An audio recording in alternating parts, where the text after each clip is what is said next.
Welcome, boys and girls. Tonight is a very important and special night. It is, I guess, more important. It's the night of Tisha B'Av. And we all have a lot of feelings what it means because we just finished eating our special Seudah and we are ready to start this important day. And what does it really mean? And what is it really all about? So I thought I'm going to read tonight the book of the story of the Beis Hamikdash and this little boy's experience of Tisha B'Av. So join me, and hopefully by the time that I'm finished this story, Mashiach will already be here and we'll have the Beis Hamikdash. Because do you know that even in the Megillah of Eicha, the Megillah says, call on me a Yom Tif. Call me a Yom Tif. And that's the secret why we don't say Tachnun on Tisha B'Av. Tachnun we usually don't say on special days like Rosh Chodesh or especially Shabbos and Yom Tif. But that's strange. On Tisha B'Av, a day that I feels like we should say a lot of Tachnun, we don't say any Tachnun. And one of the secrets is because very soon, when Mashiach comes, not only won't we fast, but it'll actually be a Yom Tov, and we're going to realize why Hashem did all these things and Hashem's special plan. Let's begin. It's Tisha B'Av at night.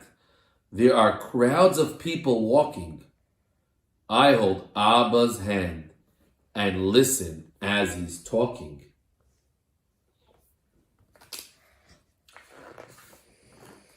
It looks like this is one time, actually, I was like this little boy and his Abba and his Tati. They're on the way to the Koisel. I actually was by the Koisel on Tisha B'Av, and it's quite interesting to be right around where the Beis Hamikdash actually was. We're heading to the Koisel. There are thousands there as well.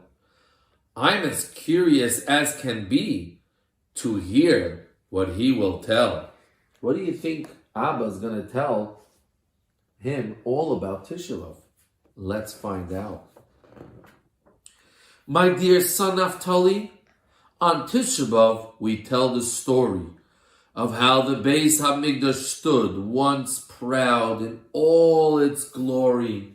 Look how beautiful the Beis Hamikdash was. It was a very tall building. In fact, each door was probably 3 times bigger than your Tati.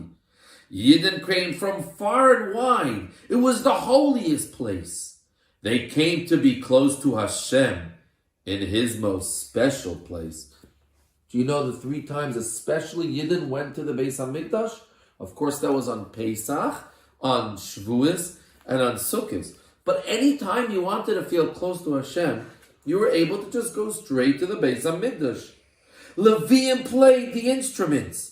Together, joined in song, they thanked and praised Hashem, their voices pure and strong. Are you a Levi? Do you know anyone that's a Levi? And the Leviim would play the special, beautiful instruments and sing in beautiful choirs. And today we kind of do the same. That's why during davening we have an egunim, even during Farbrengens, and davening is done with a special song because we're all singing and praising to Hashem. The Kohanim worked happily to get their special mitzvahs done. So lucky to work in the Beis Hamikdash, each and every one. You think they're like, oh no, I have to serve Hashem today. It was exciting. It was there when they got to go to the Beis Hamikdash and represent all the Yidden. And guess what, boys and girls? We're able to do the same. We shouldn't, when we wake up and our mommies and tatis say it's time to daven, we should remember, wait, why am I listening to my silly Eight Sahara? Oh, I'm not so much in the mood of davening. I'm like a Kohen now. I could serve Hashem. The Kohen Gadol lit the menorah. It shone so strong and bright. From the Beis Hamikdash, the world was filled with light. Yeah, that's why actually the cups of the menorah were upside down to show that the menorah is like giving the light to the world. It wasn't there for the light. The Beis HaMikdash didn't need light from the menorah. The Beis HaMikdash had Hashem's light. It was kind of a sign that we have to light up the whole world. Oh no. But then the evil Romans came and destroyed what was so dear. They burnt the Beis HaMikdash down, and Abba, my Tati, begins to tear. Or remember on Tisha B'Av, twice we had two Batei Mikdashes, two Beis HaMikdashes, and they were both destroyed on the same day. First by the people of Bavel, by the Babylonians, by Nebuchadnezzar and Bavel, and then years later by the Romans, on the same day on Tisha B'Av. Abba squeezes my hand and says, Naftali, look around. This is where the Beis HaMikdash stood. Kohanim walked on this holy ground. The Koisel is all that's left today. It's the western part of the wall that once surrounded the Beis HaMikdash. Its stones still stand very tall.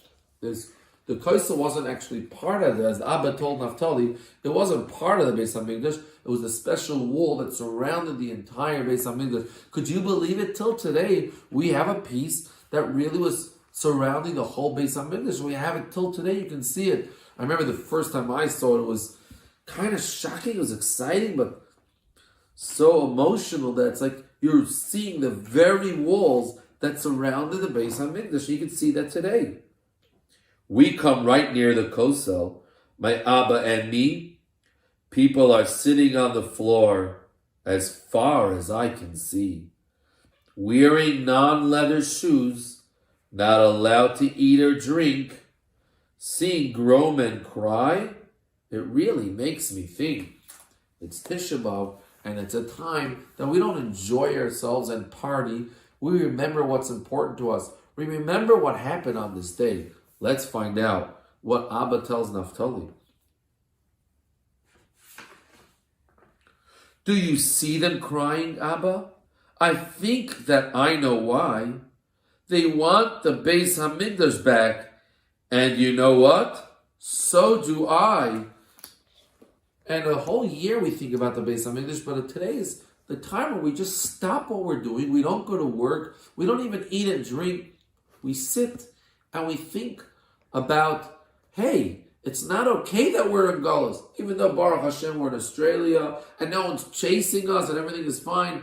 But one day a year we say, hey, when we say we want Mashiach now, I really mean it. I don't just, hey, I really want that Beis HaMikdash. Why are we left out? Abba's glad I understand that while we cry about the past, right, we cry what happened, we ask for the future, the Beis HaMikdash. We know that it will last. I start to daven to Hashem from the bottom of my heart. I decide right then and there that I will do my part. Yeah, because we could all have a part in building the Beis HaMikdash. And this one will be no more Tisha B'Av Chas v'Shalom, because once the third one comes back, it will never ever be destroyed, and it won't even be possible because it's made from all of our mitzvahs and built by Hashem and Mashiach. No one will ever be able to burn it down, and it will actually last forever and ever. Hopefully, one day soon, maybe today, Hashem will return what went away, and the Beis HaMikdash will come back. I hope it's today. So this special day, my dear boys and girls, is a time to remember that we should take the time to think and we say, hey Hashem, when I say we want Mashiach now, I really mean it. It's not fear that we're outside Eretz Yisrael. We don't have a Beis HaMikdash. And Hashem, I think it's about time. We've been crying for you for hundreds and hundreds and thousands of years. Now is the time, Hashem. The Rebbe told us that we're really like by the door of the end of Golos, and it's right by Mashiach's times. So me and you can make a difference. Today, let's take a new hachlata. Let's think about why we're here. Of course, the Beis HaMikdash, it says, was destroyed because we didn't know how to respect each other. So today is the day to remember to be nicer to each other, to say, hey, We're all one people. We're all one nation. And Hashem, enough is enough. We showed so much Ahavas Yisrael throughout these days. We showed how much we love you. Look, Hashem, we're stuck at home, but we're still davening to you. We're still learning about you. We still didn't give up on the dream of the Beis HaMikdash, no matter what type of tricks the Yetzer Hara plays. We want Mashiach now. Hashem, we've done our part. Now you do your part. And hopefully, very soon, we won't be sitting on this floor. We'll be jumping up and dancing. And as Avram Fried has a wonderful song that says, very soon Mashiach comes, we're going to remember to wish each other a Freilich and Tisha B'Av. We're going to actually say, hey, good Yom Tov. But now, we have to take this day seriously. It's not the time to just muck around. We should think about, hey, it's a serious day, the day that two Beis HaMikdash are destroyed, but it says that it's also Mashiach's birthday, a day that Mashiach could be revealed, and hopefully that will happen very soon with your mitzvahs, with my mitzvahs. Let's make it happen today.